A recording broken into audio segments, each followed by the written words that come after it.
the songs, most of the songs are very kind of well, yeah, Eric Mann of the group. yeah, totally. Although Eric Mann was actually Mike and my song. But Eric wrote the Galaxy song, you know, just remember when you're standing on the platform, which I think is I think it's a great song. Is that your song? No, that's Eric. Yeah, in fact, when Eric played it to us, we were actually in Tunisia. We hadn't got an ending to the film for Love Run. We just said, well, they're going to be up on the crosses there, and they're going to do a song and dance number. We thought it'd be funny to do a song and dance number on crosses, you know. And Eric sang this Always Look on the Bright Side, and I thought it wasn't very good. Anyway, that's what we were. Did you like Profession of the Christ? I didn't see it. I must see it, but I can't bring myself to. Brilliant film. Good evening, Kerry. Good evening. Hello. I'm here. Oh, there. Hi. I would like to put two questions. The first one, maybe I think there's no answer, maybe there's no explanation, so I would like to know just what is your opinion about something. Before Python, there was no such thing as humor, the organized humor on television, if we accept maybe the Marx Brothers.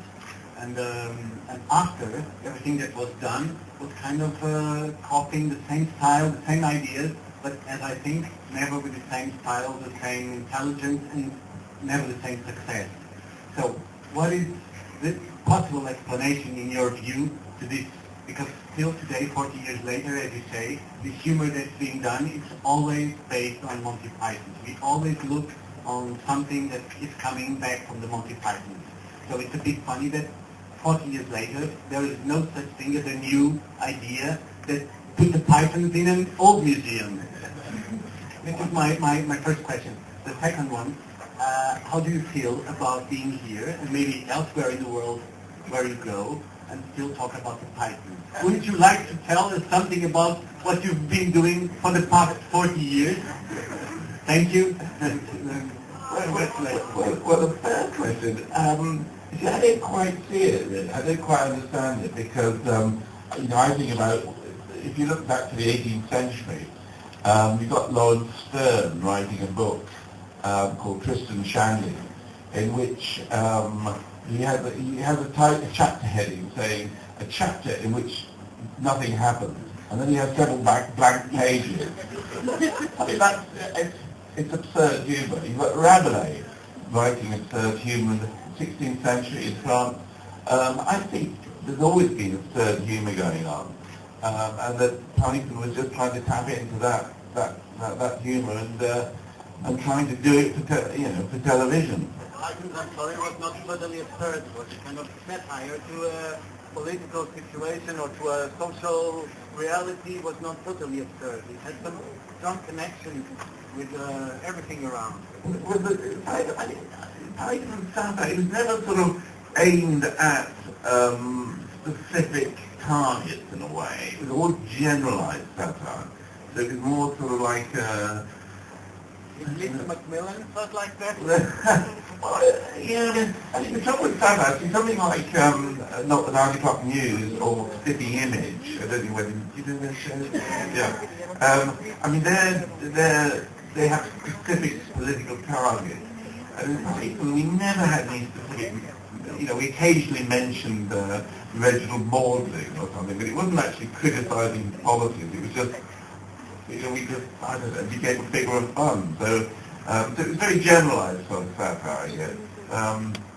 Okay, I think there is well, so we have time for two more? Two more. Okay, please.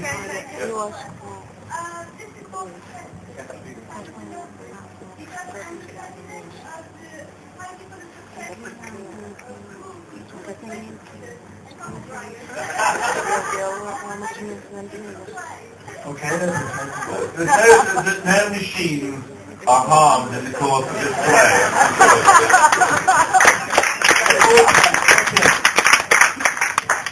Early on you mentioned about the Brothers Grimm, and I just wondered, what is your opinion as a director about the Terry Gilliam version of Brothers Grimm. Have you seen it? Oh yeah, the film of the Brothers Grimm. Yeah, it's very much better than the first couple I saw. And I think, and also one of the great things about it is that he cut out the most expensive moment in the film, which is within the middle of the film. He cut it out, but it will appear on the DVD, and it's worth it because it's fantastic. It's a fantastic sequence, but it just sort of interrupted the story. But and I mean, it looks great, but I don't think the script's good. It's very different about it. Huh? The 70s, Terry Gilliam. I don't understand The this. 70s and the now 70s? Terry, yeah, as a director, you worked as directing Terry Gilliam also. Yeah. So the difference between the 70s and making films in the 70s and Well, I don't know whether studio it's... system, Terry Gilliam being in a studio, major studio. Yeah. Well, I think when Terry made Brothers Grimm, he was desperate to make a film, really. And it was a script that wasn't working, but the film was actually ready to go. And he'd lost Baron Munch and Don Quixote, and he was desperate to make another film. And they said, look, the film is all set up. We've got 5 weeks. Can you turn it around and make it work? And so he was doing a rescue job, really. And I think he did a great job, but it's still, the script wasn't a good script, really. I think that's the trouble. Do you have plans to direct again? Yeah, actually, I'm doing I'm not really a director, really. You know, it's sort of like, I do love directing, but it's, you know, I've only ever once directed a film written by somebody else, and so I tend to write and direct my own stuff.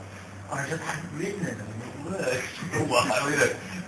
But I've got a film that we're doing, it's an animation film, oddly enough, and it's based on the Adam and Eve story, and so it's Adam and Eve sort of...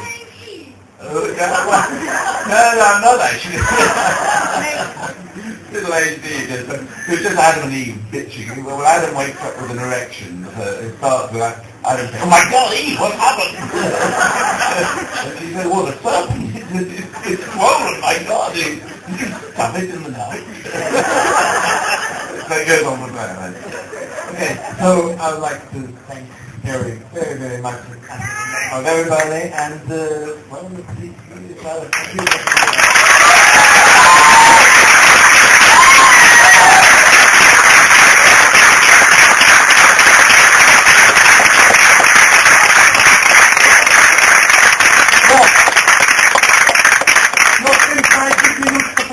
uma dizer informatógraf e vou pedir para a vista ter deste lado, senão não consegue ver.